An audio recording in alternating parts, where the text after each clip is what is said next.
Assalamualaikum warahmatullahi wabarakatuh.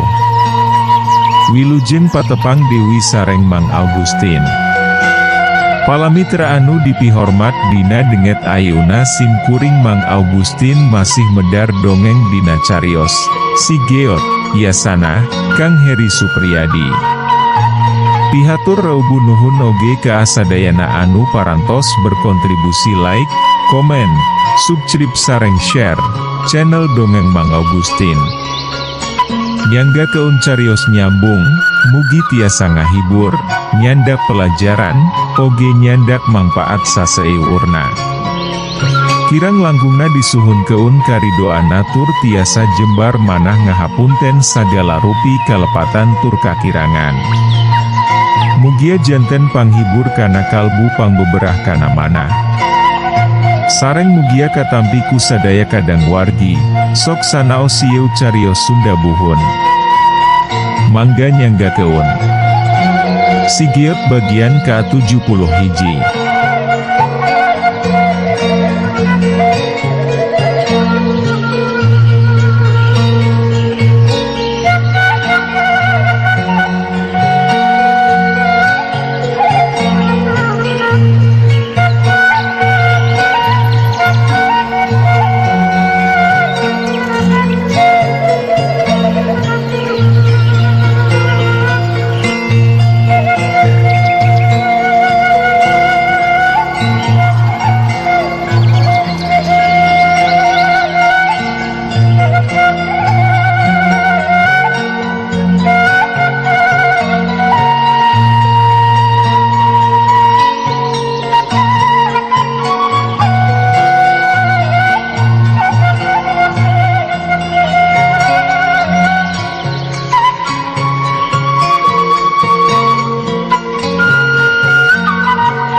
Tos lami eta teh teuda mangna, Ema, tanya si Geot, sareng sena indung jang opan cacarita. Geus mang taun-taun. Video oge aya anu milu saembara maah, bah omo. Tapi nyakitu teh masing geus diubaran ku mang ratus-ratus jalma sakti oge, angger wi teu cageur-cageur. Euluh hawatos teuing. Panyawat naon saurna teh? Tong mahemana, dalah tabib kerajaan anu geus sakitu lilana ngurus oge taya anu bisa mastikeun ari kana panyakit namaah. Wangkongan antara si Geot jeung nu boga imah anu aya sangkut pautna jeung saembara di Karaton Purajaya, lumangsung pohara uplekna. Neuron sote pedahwi kaburu datang jang opan anu angkari bungku babawaan. Sadatangna jang opan teh derwi indung jang opan maah popolah. Ari si Geot jeung opan, sanggeusna ngurus hayam maah ngadon ngawangkong bae di tepas imah. Cikopi nu ngebul keneh, jeung rupaning dahareun meunang ngahaja meuli, jadi lalauh maturan sapanjang wangkongan. Hahaha, heurewi atuh eta maah. Jeung barina oge deui, Lamun enya tea maah kuring boga kasakten, estuning ikhlas nulungan nyimas nungrum teh, lain ngarep-ngarep hadiahna, dan wu jadi kolotna oge sakitu hadena. Kuring jeong kalolobaanana rahayat Purajaya maah kabeh oge ngarasare ustur bagja boga pamimpin samodel Prabu Purwita teh. Bisi maneh hayang nyaho, yot pan sakur-sakur anu miluan sayembara teh kabeh oge diberi duit, sok sanajan ari ngubaranana maah taya hasilna. Tapi, bakat ku ajrih sarta micinta karajana, saurang oge taya anu daek narima kana pamereti pihak karaton teh daes tuning ikhlas nulungan, lain ngarep-ngarep pamerena. Jang Opan ngomongna rada panjang lebar, mangsa ku si Giot ditanya bener hente una yen dirina hayang miluan sayembara, alatan hayang sagancangna ngalunasan tanah jeung ngomean imah. Aya kariuus dina teuteub jeung paroman si Giot maah mangsa ngadenge jawaban ti Jang Opan anu samodel kitu teh. Tapi geuning, naha eta bet apal yen sakur-sakur anu milu sayembara embung geun narima pamereti raja, tanya si Giot Dewi. Geus make basa loma ayuna maah si Giot oge nyaritana teh, da sigana maah hayang ngimbangan anu keur jadi batur ngawangkongna. Atuh Jang Opan oge geus teu nyebut akang ka si Giot teh, ngabasa keunanan teh kuring maneh wisiga anu gancang pisan alakrabna. Pan geus ngawangkong jeung Ba Omo, anu miluan sambara ti lembur ieu. Oh, enya tadi oge ceuk ema, cenah maah ti lembur ieu oge aya miluan sayembara, Bah Omo ngaranna. Heu oh. Terus nepi ka ayeuna oge masih keneh aya anu daratang ka karaton Purajaya teh? Loba ari ceuk Bah Omo maah, dati lembur anu nyalingkur oge daratang. Kieu, kuring teh boga ubar mujarab pikeun ngubaran sagala panyakit. Tapi, ulah nanya keun ari ti saha-sahana maah. Tah, lamun daek maneh miluan sayembara, engke ku kuring dibikeun ubarna. Kumaha tah kira-kirana? Hahaha, kawas nu heueuh wae sia ngomong teh. Malah nganggap heureu ari Jang Opan maah mangsa si Giot ngomong kitu teh. Bener ieu maah lain guyon. Tina teuteub jeung sikap si Giot, atra pisan siga anu hayang mastikeun kadarian kekecapanana. Ubarna nahaon. Sok sanajan masih keneh can percaya, tapi atra pisan kapanasaran anu kagambar dina paroman Jang Opan mangsa harita.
Kedaguan heula, nya kuring rek nyokot heula ubarna dina kantong.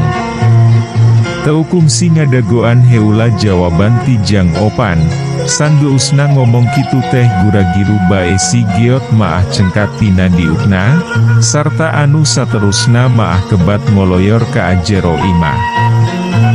Ari Jang Opan, pikeun sakedapan maah tibang kurang kerung sorangan. Teu lila atarana, katembong si Giot geus ngurunyung Dewi. Ge, di tempat nu sama mehna. Kusiwel, ngaluar keun dua guruntul ubar, anu sarua pisan jeung ubar-ubar anu samemehna dibikeun ka anyi narti jeung ka ema atih tea. Naon eta, tai domba. His, ari ngomong teh sok gagabah. Ubar mujara pieu teh, keurnya geur keun sagala panyakit. Ah, teu percaya. Jong barina oge deui. Da ari nimas ningrum maah moal bisa unelen jajamu, da puguh oge teu sadar-sadar acan. Dengekeun heula matak oge. Kapanan tadi ceok maneh, nyimas ningrum teh ayeuna maah ngan ukur ngandel keun cai kalapa anu diasupkeun kana urat leungeunna. Tah, ieu ubar teh bubuk keun, sarta asupkeun kana kalapana. Ngarti? Oh, ngarti ari kitu teh maah. Ngan kekeh kuring maah teu percaya yen eta ubar teh mampuhnya geur keun sagala panyakit. Hayang bukti. Teu teup si Giot pohara seukeutna. Tibang malik neu teup ari Jang Opan maah teukum si nembalan, malah maah henteu hukum si unggeuk acan. Tah, ieu ubarna aya dua. Nu hiji keur nyimas ningrum tea, anu hiji Dewi keur ngabukti keun sangkan maneh yakin, ceuk si Giot Dewi. Bener yeu teh, Giot. Jang Opan maah siga nu hese pisan rek percaya. Nya bener atuh. Pek, bisi maneh aya anu karasa, ubaran ku yeu. Dari kuring maah jag-jag. Ka ema atuh, bisi anu karasa dina awakna. Ema jag-jag, Dewi.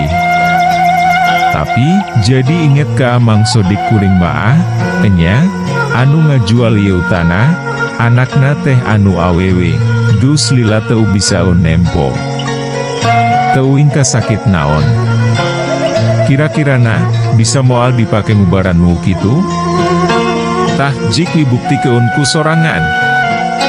Tapi, bukti keun heula, lain tapi weh, mompeungcaan sararee wayah kieu umaah, daliwet jeung daging hayam oge caan arasak. Lain maksud teh, nah teu langsung kumaneh atuh indit ka Purajayana. Moal bisa, pan kuring maah keurneangan hayam camani tea. Rek beu-beunangan atawa henteu, poe isukan oge kudu geus balik, da kolot kuring bisi ngadadagoan.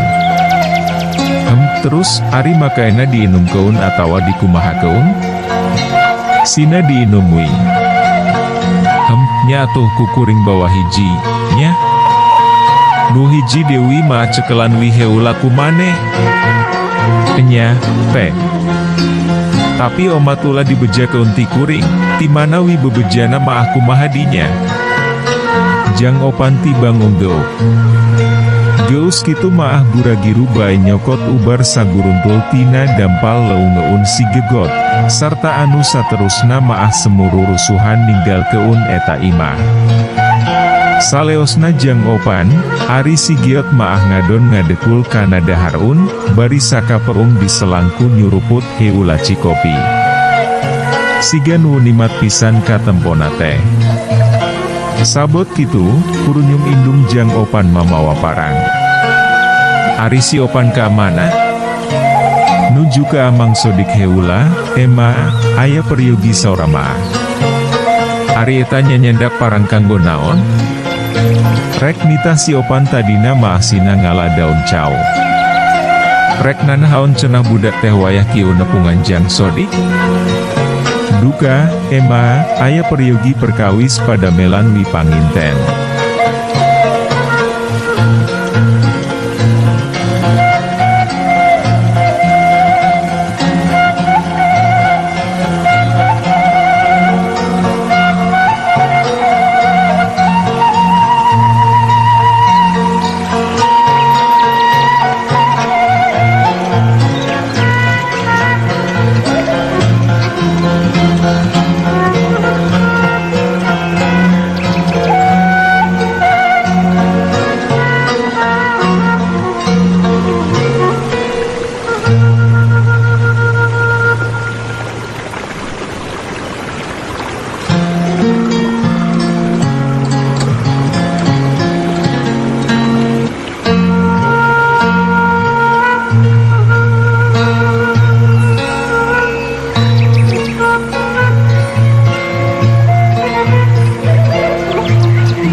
data di teh saurna, nuju damel di kebon Mang Sodik. Oh, enya meureun. Ku abdi wingala daun cau maah, Emma. Di mana ngalana? Nyajung atuh ari daek maah. Tuh, dipipir. Sanggeus parang pindah kana leungeunna, gedik si giot maah muru ka pipir. Indungna jang opa oge kebat bae ngoloyor Dewi ka ajero imah. Teulila antarana, si giot go surunyung Dewi bari mamawa daun cau unu kawilang rubak. Gancang bae dibawa ke dapur. Teun-deun di tengah imahwi, jang giot make jeung dibawa ke adiu sagala. Cop indung jang opan mangsa ngareret anu ngurunyung tina lawang. Oh nyawios atuh lah, simpen heula widi dieu, nya. Indung jang opan tibang unggo. Sanggeus nyerandekeun daun cau dina bilik, gek, si giot maah dina jojodok, ngadon nempokeun anu keur mulak-malik daging hayam. Geus asak sigana ari liwet maah, dawadahana oge geus nagok dina liang haunu pangtukangna. Manis songit, Emma, tiasaan masakna, ceuk si giot. Hihihi, Emma teh atuh. Ayahnya, rek nyambel moal. Nya kantenan atuh, Emma, da asa aya nu kirang upami ngaliwat teu nyambel mah. Oh, nya atuh. Tuh, pamipitan keun heula cengekna ari daek mah, Emma kagok keur ngurus ieu. Siga nu bunga dititah teh, gura-giru bae si giot maah ngagugu. Sajeroning barang gawe, ari wangkongan teu weleh marengan, sagala diguar sagala dicaritakeun. Sabot kitu, kurunyung jang opan. Ari maneh kunanahaon, opan, bet siga anu geus wuda kujurik kitu, geuning. Indungna jang opan nepi ka kurang kerung mangsa nempo anakna, anu katembung darampang reumpeung kalayan ambekan anu semoha heho. Batan nembalan kana panalek indungna, ari jang opan maah malah gura-giru bae ngajuang leung-leun si giot. Sarta anu saterusna maah satengah digugusur diajak ka apa tengahan. Tibang nurut bae ari si giot namaah. Opan, nanahaonan ari maneh? Indung jang opan nepi ka bengong, tapi henteu ari nuturkeun maah, datayona cai daging sieun saat. Yot, bener sate. Anak Mang Sodik teh langsung bisaun nempo Dewi, ceuk jang opan sanggeusna aya di patengahan, kituna teh bari hari weus-weus semuha harewosan. Geus percaya ayeuna maah, tanya si giot kalayan pohara kalemna. Jang opan tibang unggo. Tah, ari geus percaya maah, poe isukan keneh maneh indit ka Karaton Purajaya. Ieu mangrupa kasembetan nu hade pikeun ngabuktikeun kacinta maneh ka anu jadi pamimpin di ieu karajaan. Nya heuk atuh, da kuring oge geus percaya pisan ayeuna maah. Ieu, teun-deun sing apik. Bungkus kulala makan. Si giot ngasongkeun ubar anu saguruntul Dewi. Sanggeus nampanan eta ubar maah gura-giru bae jang opan ogi ngoloyor ka arohangan kamarna. Jang opan. Sabot kitu, kadingi sora lalaki anu jojorowokan ti luar imah. Indung jang opan oge nepi ka acuring hak, sarta gura-giru bae nyaip daging hayam, anu memang enggeus asak. Derek-dek, muru ka apa tengahan.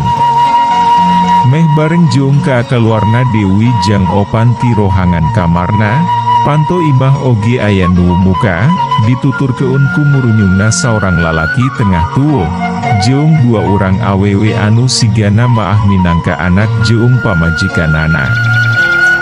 Dina kaayaan carorik ti luanana oge. Jang opan. Masya Allah.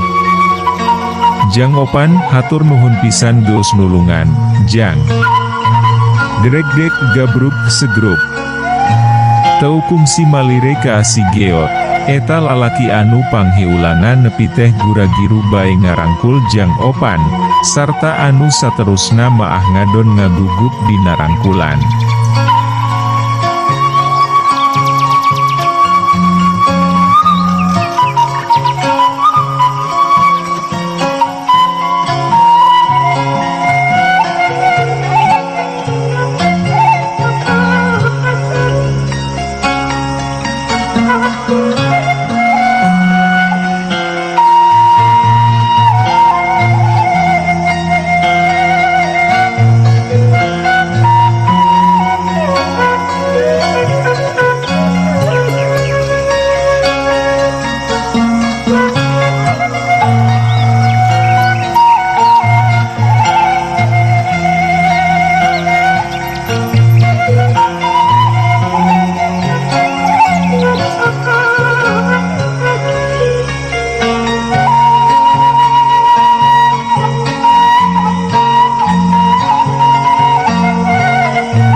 Jang Opan hatur nuhun pisan, Jang Opan.